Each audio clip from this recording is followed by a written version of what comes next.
Ok? Então, onde nós paramos?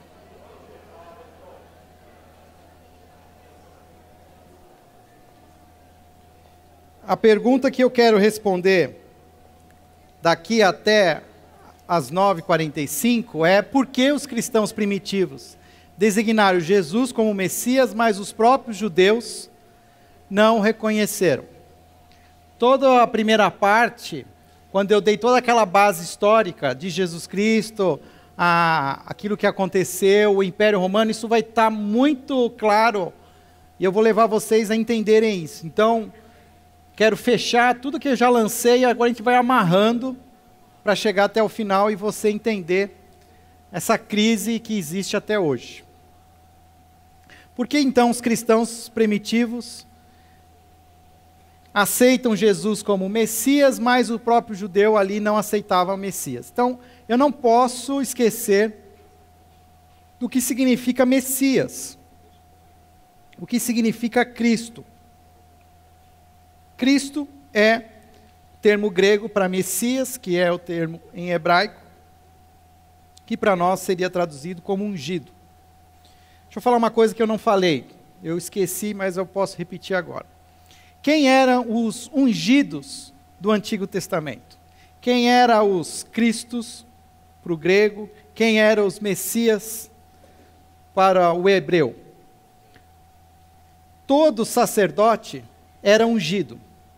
A unção, o nome ungido, está ligado com a prática de ungir a pessoa com óleo. Essa pessoa, ela era numa cerimônia, num ato cerimonial, era derramado óleo sobre a sua cabeça. E essa unção era uma maneira figurada como se mostrava que aquela pessoa, ela era especial, ela era separada. Mais para frente vai ter até uma compreensão de que o próprio Espírito de Deus habita nessa pessoa. Nós estamos falando do Antigo Testamento.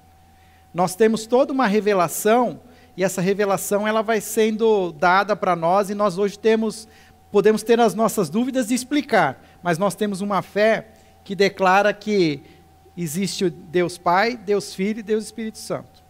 Se nós formos para o Antigo Testamento e para a época, o que se existia era uma convicção forte de um Deus Criador.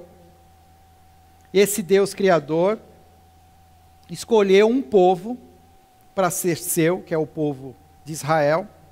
E esse povo de Israel, em determinado momento, pediu para que tivesse um rei. E esse rei também, então, era ungido. Então, além dos sacerdotes, e o que é o papel do sacerdote? O sacerdote, ele leva as orações do povo de Israel para o templo e apresenta diante de Deus. Como ele é ungido, ele é o separado, ele tem esse papel. A partir de um certo momento, no Antigo Testamento, surge o papel do rei. O rei, então, também é uma pessoa destacada, escolhida e ungida. Nós temos a história, então, de Saul. Saul é o primeiro rei escolhido por Deus. Por uma série de motivos que o desqualificaram, Deus faz uma segunda escolha e escolhe Davi. E nós vamos entender, porque a Escritura vai contar para nós isso, que Davi e até mesmo Saul, eles tinham o Espírito de Deus, o Espírito Santo. Como pessoas ungidas, eles tinham o Espírito Santo. O Espírito Santo não era derramado em todas as pessoas, mas algumas pessoas ungidas tinham esse Espírito e o poder a ele, então, conferido. E também acredita-se que, além dos sacerdotes, além dos reis, os profetas também eram ungidos. Nós não temos hoje na Bíblia uma descrição exata de que todos os profetas eram ungidos, mas nós temos um texto de 2 Reis, se eu não me engano, onde Deus dá uma ordem para Elias, que Elias não só faça a unção do novo rei, mas também unja Eliseu como profeta que o sucederá. Então, por causa desse texto, nós também entendemos que os profetas, em alguns momentos, eles também eram ungidos. Para ficar claro, então, essa ideia de ungido, a terminologia ungido, pela primeira vez, ela vai aparecer no cântico de Ana, quando ela agradece a Deus o milagre. Não é necessariamente a primeira vez, a primeira profecia de que Deus levantará, né, um Salvador, tanto que nós vamos ter já em Gênesis sinais proféticos de que haveria um descendente de mulher que esmagaria a cabeça da serpente, mas em nenhum momento a palavra ungido aparece. Para mim agora, esse segundo tempo, Messias para mim é o que vai pegar. E a primeira vez que aparece a terminologia Messias é Ana. E quando Ana está grávida, ela está grávida de Samuel. Não tem rei ainda, mas ela já, no seu cântico de alegria, ela já proclama que haverá um ungido. Esse ungido, ele tem duas dimensões. Que primeiro, em algum momento da história, haveria um rei em Israel, um ungido por Deus. Mas há uma segunda dimensão, que é não só Israel, mas haveria o ungido, o Messias. E aí a história de Israel vai sendo contada, e as profecias vão sendo apresentadas, e a palavra ungido vai aparecendo, e vai aparecendo muito a ideia, e essa ideia vai ficando no coração do judeu, do rei, de um descendente, do descendente do rei Davi. Então, você vai ver muito, então, o próprio texto de Isaías vai falar da profecia que um ramo surgirá do tronco de Jessé. Quem é Jessé? Jessé é o pai de Davi. E as profecias começam a dar sinais de que haverá um descendente de Davi. E esse descendente de Davi será ungido, será o Messias. E não só Isaías, mas também, nós vamos ver que Isaías 9, 7, ele diz assim, ó, e ele estenderá o seu domínio e haverá paz sem fim sobre o trono de Davi e sobre o seu reino estabelecido e mantido com justiça e retidão, desde agora e para sempre. O zelo do Senhor dos Exércitos fará isso. E isso vai sendo lá, e o judeu vai guardando isso no coração. Ele vai guardando. As coisas não estão dando muito certo. Quando Isaías escreve isso, ainda existia o reino do norte de Israel e o reino de Judá. O reino de Israel já estava sendo invadido e ele ia ser, de alguma maneira, eliminado. Ia ficar o remanescente lá, que é o reino de Judá.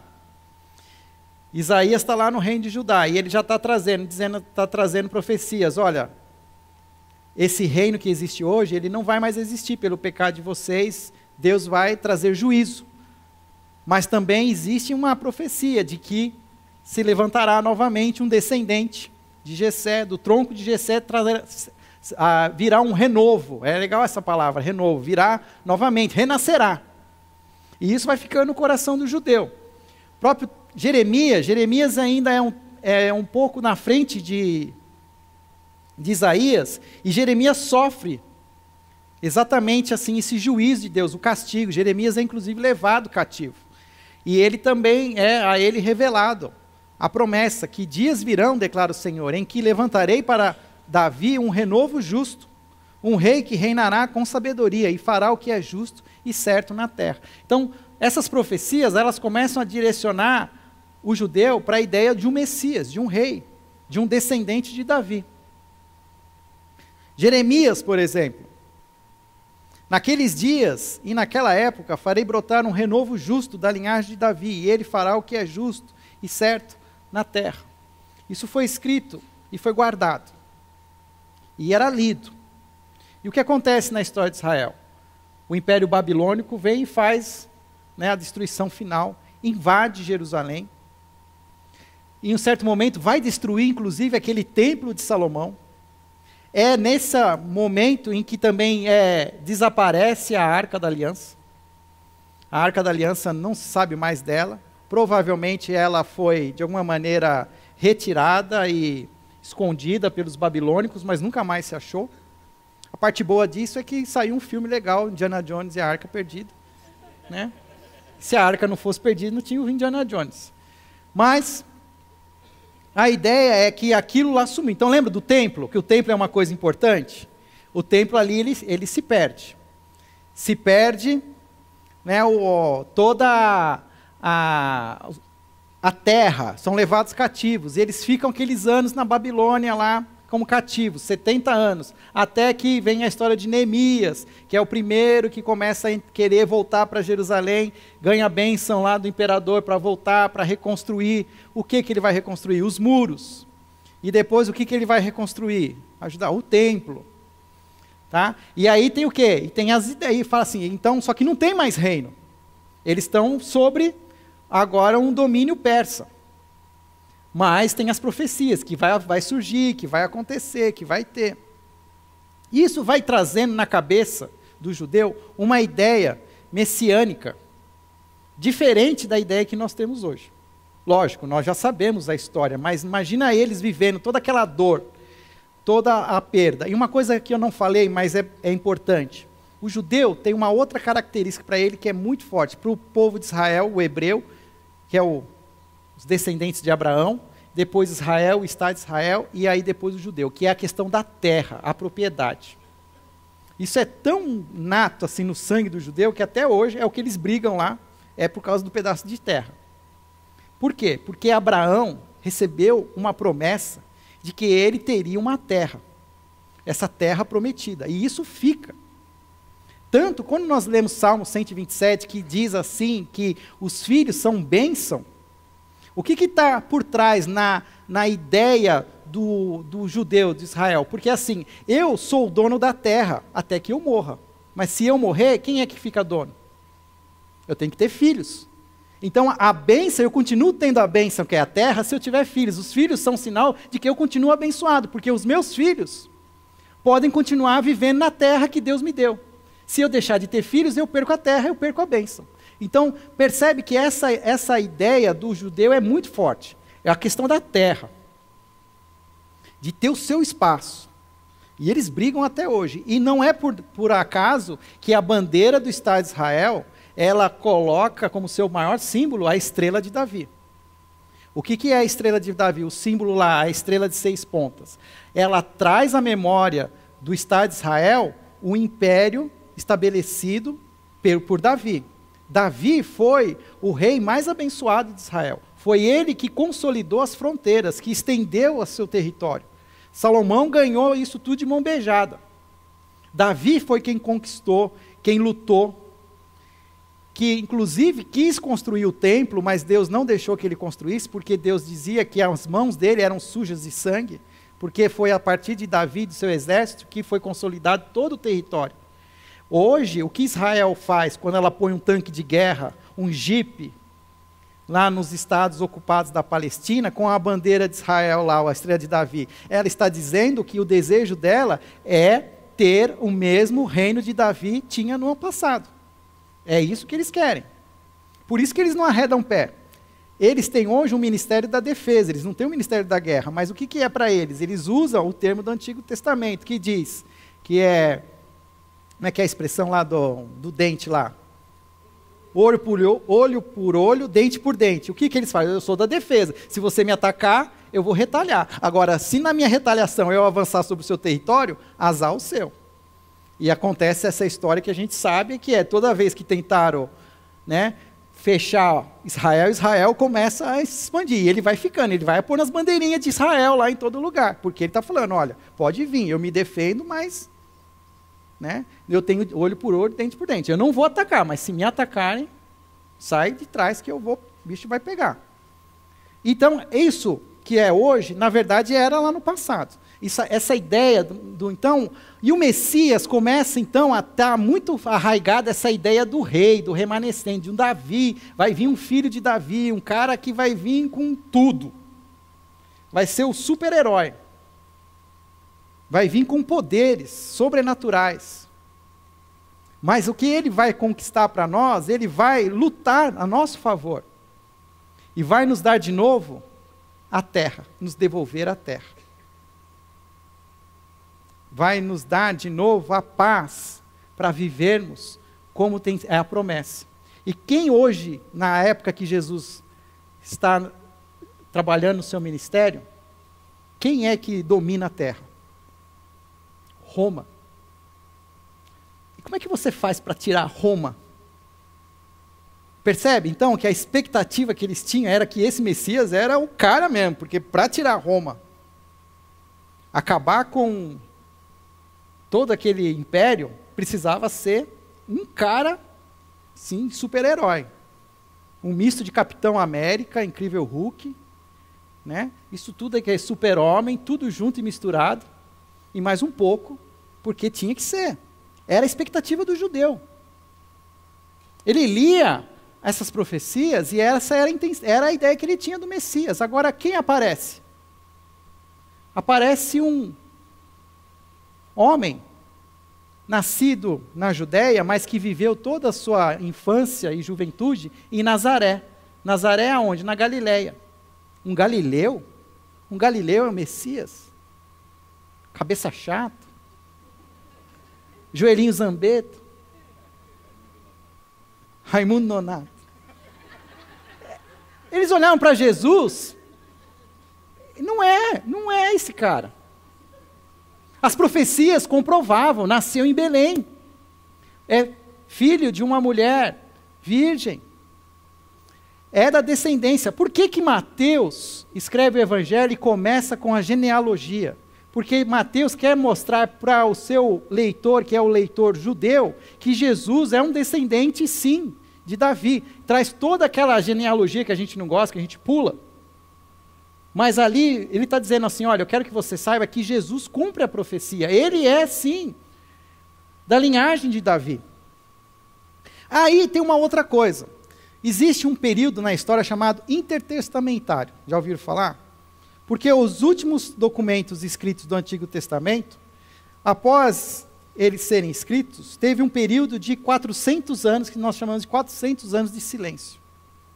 400 anos que nada aconteceu de maneira sobrenatural, nenhum profeta apareceu, nenhuma revelação nova foi dada.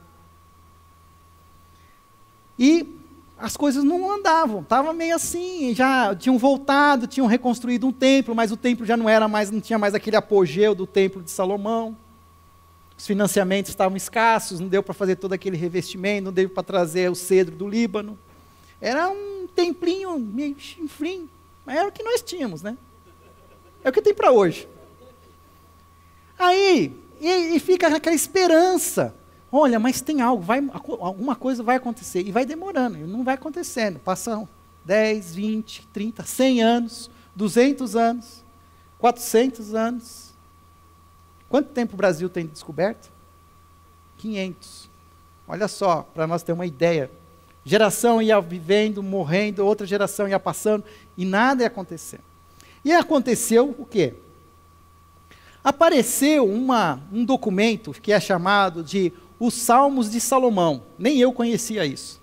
Isso aí foi o Israel que me ajudou.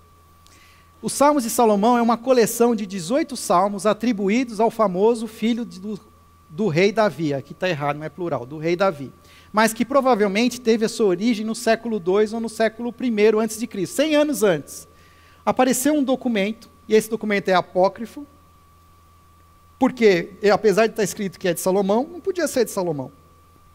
Mas ele era muito bem escrito, e ele tinha as mesmas características de um salmo, lá do livro de Salmos. E ele tinha ali algumas literaturas muito boas, importantes, e não necessariamente elas eram, de alguma maneira, elas contradiziam as escrituras. Tanto que os fariseus e os mestres da lei trouxeram esse documento para junto. Então, numa sinagoga, tinha os salmos de Salomão para serem lidos. E tinha um bendito de um salmo lá, que é o Salmo 17. Eram 18. O 17 era um salmo messiânico. E esse salmo, ele era algo assim que trazia assim um ânimo, assim uma esperança, e ele colocava assim detalhes de que haveria de novo assim um novo, como é que ele fala assim, um novo país ia ressurgir, politicamente falando, ele seria forte, ele seria conhecido, e isso começa a colocar mais ideia na cabeça do judeu, de que ia acontecer, que esse líder religioso ia aparecer. Ou seja, quem que era o Messias na cabeça do judeu na época que Jesus apareceu? Era um reino davídico, político e terreno. Viria, sim, da linhagem de Davi, seria político, porque ele seria grande, ele lutaria contra o império, as trevas, né, o império romano, e constituiria de novo Israel no cenário geopolítico, como uma grande potência. E isso aí fica. Aí aparece Jesus. É interessante que Jesus, a história vai mostrando que ele vem contradizendo toda essa expectativa. A partir do seu nascimento. Não nasce numa maternidade. Não nasce lá no Einstein, da época, né, hospital israelita. Ele vai nascer numa manjedoura. Como é que um rei nasce numa manjedoura?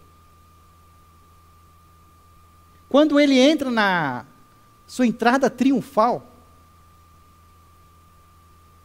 e havia profecias de Jeremias, que Zacarias, se eu não me engano, fala assim, de um rei e os seus cavalos poderosos entrando na terra, em Jerusalém. Jesus vem no jumentinho. Eu gosto dessa parte. Se fosse hoje, Jesus entraria num fusquinha em Jerusalém. Todo mundo achando que ele viria assim, num Mini Cooper, assim, num papamóvel, né? Branco. Ele viria num fusquinha. Então, o judeu, aquela fixação que ele tem no templo, ele tem uma fixação também que o Messias não era Jesus, não pode ser Jesus. Não é. E não era só assim, os líderes que tinham essa concepção. A população, por toda a opressão que eles viviam agora com Roma, havia e se contava da esperança do Messias. Então se imaginava um Messias com letra maiúscula. Um messião, assim, bem grande. E não é isso que acontece. O povo desejava como Messias um líder poderoso, que sobrepujasse Roma. Assim, Messias sugeria às mentes dos judeus um filho real de Davi, que seria ungido por Deus para trazer o livramento político do jugo dos pagãos a Israel e para estabelecer o reino terreno. Sabendo Jesus, e Jesus sabia disso, tanto que ele nunca declara que ele é o Cristo. Se você lê os evangelhos, você não vê Jesus falando que ele é o Cristo, o Messias. Porque se ele fala que ele é o Messias, o povo fala, então é ele. Tanto que acontece, tem um episódio em Mateus capítulo 14, versículo 22, que é o ápice da popularidade de Jesus. Ele faz aquilo que nenhum outro governo conseguiu fazer. Multiplicar o pão. Multiplicar o alimento, dar alimento de graça sem gastar nada. E ele faz isso, multiplica o pão, multiplica os peixes e alimenta 5.000 pessoas. Ali a popularidade de Jesus chega ao máximo. Tanto que o texto diz, eu transcrevi aqui, Mateus 14, 22, diz assim, que sabendo Jesus que pretendiam proclamá-lo, o rei à força, retirou-se novamente sozinho para o monte. Porque ele sabia que aquele povo ia falar assim, é ele aqui é o rei, ele é o rei. E aí iam querer colocar ele lá na frente, jogar ele lá na frente do império, falar, então está aqui, Roma é esse cara aqui, Pôncio Pilatos é o primeiro que você precisa derrubar. E não era isso que Jesus queria. Tanto que o povo ficava o tempo todo tendo essa dúvida. No auge da sua popularidade, quando Jesus já havia manifestado o poder divino, que nele habitava, por meio da multiplicação dos pães, para alimentar 5.000 pessoas, um movimento espontâneo surgiu no qual as multidões tentaram tomar Jesus pela força para fazê-lo rei, porque ele era ungido. Entretanto, Jesus recusou-se a desempenhar esse papel e indicou que sua missão tinha um caráter completamente diferente, que seu reino deveria ser um reino espiritual, no qual homens e mulheres deveriam comer a sua carne e beber o seu sangue. É exatamente o texto seguinte, João capítulo 6. E a partir de que Jesus começa a falar desse jeito, diz que os discípulos, que não são os 12, mas aquelas pessoas que seguiam, começaram a achar muito dura a palavra de Jesus e começaram a deixar Jesus. Falaram assim, então não era bem isso que a gente estava querendo. A gente estava querendo, né, o poder assim, e se desse comida de graça também, mas que a gente vai ter que pagar talvez com a nossa própria vida, comer do seu pão e beber do seu sangue, já não é meio o que a gente estava querendo. Conhecendo esse contexto histórico, podemos então entender por que a palavra Cristo, que é Messias, ungido, tornou-se de uso generalizado para referir-se a Jesus somente após sua ressurreição, quando sua missão messiânica foi finalmente compreendida e a categoria messiânica foi completamente reinterpretada. Tanto que é em João capítulo 20, quando João está terminando, ele está dizendo assim, olha, muitas outras coisas podiam ser faladas sobre Jesus. Na verdade, não teria livros que caberiam tudo aquilo que Jesus realizou. Mas estes foram escritos para que vocês creiam que Jesus é o quê? É o Cristo, o Filho de Deus, e crendo tenham vida em seu nome. Ele era o Messias. Não tem nada a ver com essa ideia popular que ficou cultivada por vocês há centenas de anos, que ele seria um revolucionário, seria um super-herói, com poderes extraterrestres. Ele não, ele é sim o carpinteiro, Jesus de Nazaré. É interessante porque, assim, se os judeus tinham dúvidas, alguns que estavam muito perto também tinham dúvidas, porque esse conceito era muito forte. Tanto que João Batista é um que depois de um tempo ele está preso já. A missão dele era o quê? Proclamar a vinda do Messias. Só que agora ele preso, está sabendo que os dias dele estão contados. Falei, será que eu profetizei e apontei para o Messias de verdade? Tanto que ele, em dúvida, ele manda que 2 dos seus discípulos vão falar com Jesus. E eles, dirigindo-se a Jesus, o texto diz que enviou-lhes uma pergunta: és tu aquele que haveria de vir, ou devemos esperar algum outro? Né? E aí o que ele fala? Naquele momento, Jesus curou muitos que tinham males, doenças graves, espíritos malignos, e concedeu visão a muitos que eram cegos. Então ele respondeu aos mensageiros: voltem e anunciem a João o que vocês viram e ouviram. Os cegos vêm, os aleijados andam, os leprosos são purificados, os surdos ouvem, os mortos são ressuscitados, e as boas novas são pregadas aos pobres. E feliz é aquele que não se escandaliza por minha causa. Agora faz sentido você entender por que essa questão de escandalizar. Porque o que Jesus estava fazendo, ele estava trabalhando com os oprimidos, com as pessoas da periferia. Ele não estava trabalhando lá na política, entre as autoridades, como era que a ideia que eles tinham de um Messias. O próprio João Batista ficou na dúvida, será que eu batizei o cara certo? Será que eu não fiquei muito emocionado na hora? Né? E aí ele fala, não, pode ir lá, fala o que vocês estão vendo, que o poder de Deus está sobre a minha vida. E o que eu estou fazendo, felizes são aqueles que não se escandalizarem. A questão, olha só como a questão do filho de Davi é uma coisa arraigada. Tanto que Jesus, entrando no templo, ele faz uma pergunta, em Mateus capítulo 12. Como os mestres da lei dizem que o Cristo é filho de Davi, o próprio Davi, falando pelo Espírito Santo, disse: o Senhor disse ao meu Senhor, senta-te à minha direita até que eu ponha os teus inimigos debaixo dos teus pés. O próprio Davi o chama Senhor. Como pode então ser o seu filho? Jesus está tentando desconstruir essa ideia do filho de Davi, como sendo o Messias é um filho de Davi, é um rei poderoso. Ele fala assim, olha, mas o próprio Davi considera o Messias o Senhor dele, não um filho, um sucessor, mas Então, olha, vocês estão tendo a ideia errada. Vocês precisam prestar atenção nisso. Pôncio Pilatos, ele faz a pergunta: você é rei dos judeus? Perguntou Pilatos. E o que Jesus fala? Tu diz, percebe que Jesus não, ao tempo todo, ele economiza, muitas vezes ele enfatiza muito mais que ele é o filho do homem, do que ele fala que ele é o Cristo. Tem um dos outros episódios, eu não coloquei aqui, mas também Pedro, tem uma hora que eles estão reunidos lá assim, e o que o pessoal está falando de mim? Um fala que você é Elias, outro fala que você é fulano de tal, aí Pedro chega lá falando, tu é o Cristo. Mas para falar isso, ele foi muito corajoso, porque era uma imagem diferente da imagem cultural. Tanto que Jesus fala que Pedro falou debaixo, né, da inspiração do próprio Espírito Santo. Porque era uma revelação diferente daquilo, da imagem que se existia de Jesus. E isso é muito importante para nós entender. Tanto que, quando Jesus entra em Jerusalém, na entrada triunfal, isso foi sempre uma coisa que eu ficava pensando, como é que os caras, em 5 dias, os caras mudam de ideia? Né? Primeiro bate palma, agradece, louva, e depois no outro dia já está gritando assim, crucifica-o, crucifica-o.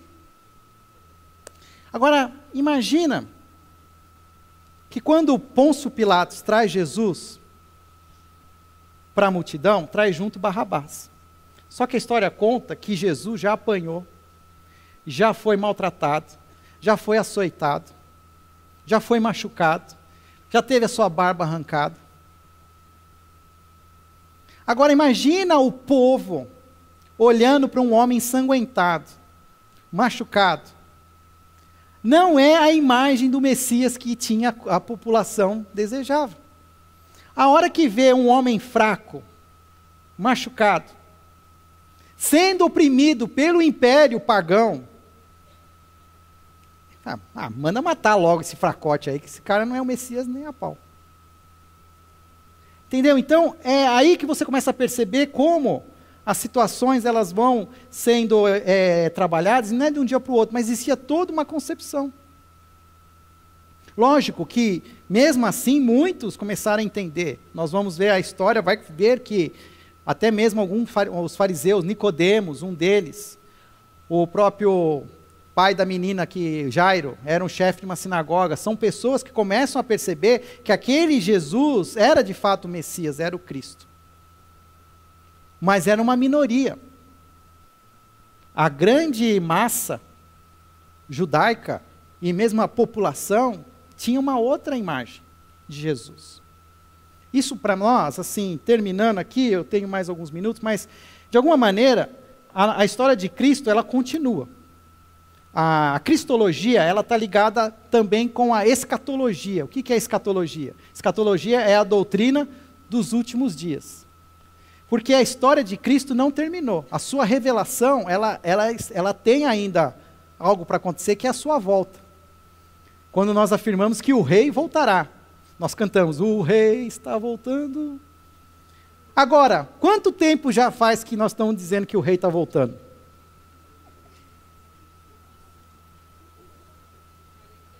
Se você pensar que Jesus falou para os seus discípulos que não passaria aquela geração, até que se cumprisse aquelas profecias da volta de Cristo, só que, independente da interpretação, isso é escatologia, é para uma outra semana. Está se passando 100 anos, 200 anos, 300 anos, 1000 anos, 2000 anos, e esse Messias não volta, esse Cristo não volta. E sabe o que está acontecendo? Nós estamos caindo numa mesma armadilha do que o povo judeu naquela época.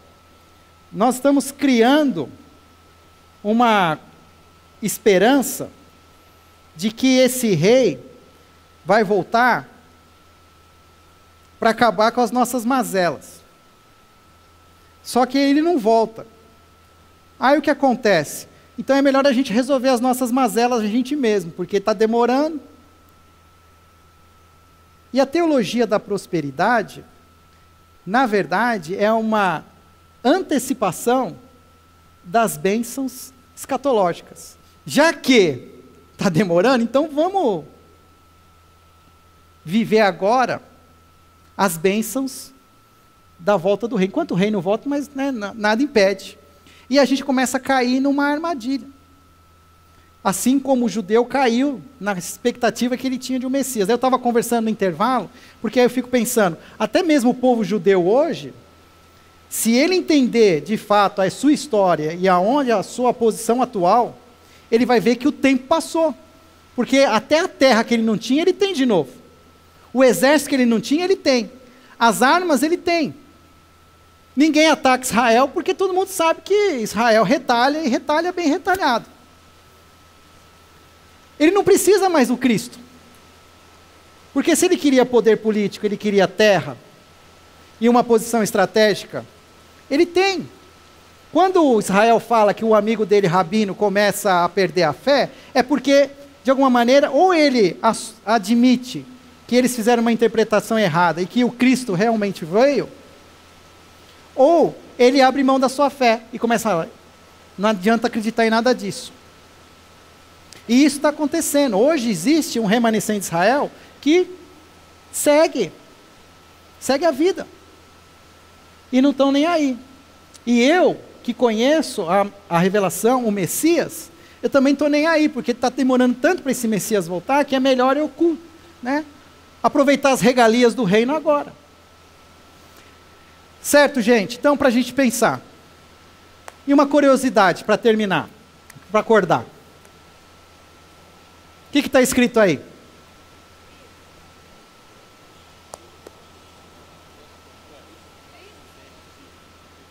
Quem acha que está escrito Jesus, levanta a mão. Quem acha que está escrito Cristo? Quem acha que está escrito peixe? Está escrito peixe. Viu? E você fica colando um peixe na traseira do seu carro. O que significa isso? Dentro da história, os primeiros cristãos, diz a tradição que eles queriam se identificar como cristãos, seguidores de Cristo, mas dentro de um ambiente extremamente opressivo. Existiam judeus que os perseguiam e um império romano também por trás disso. Então, uma das maneiras, quando eles se encontravam, era riscando uma linha curva e esperando que outra pessoa, se ela era uma cristã também, ela fizesse a segunda linha, completando e fazendo o formato do peixe. E por quê? Porque a palavra peixe, em grego, é as iniciais de Jesus Cristo, Filho de Deus, Salvador. O que você está lendo ali é Iessus, que é Jesus, Cristo, Theos, Ios, Sóteros. Jesus Cristo, Filho de Deus, Salvador.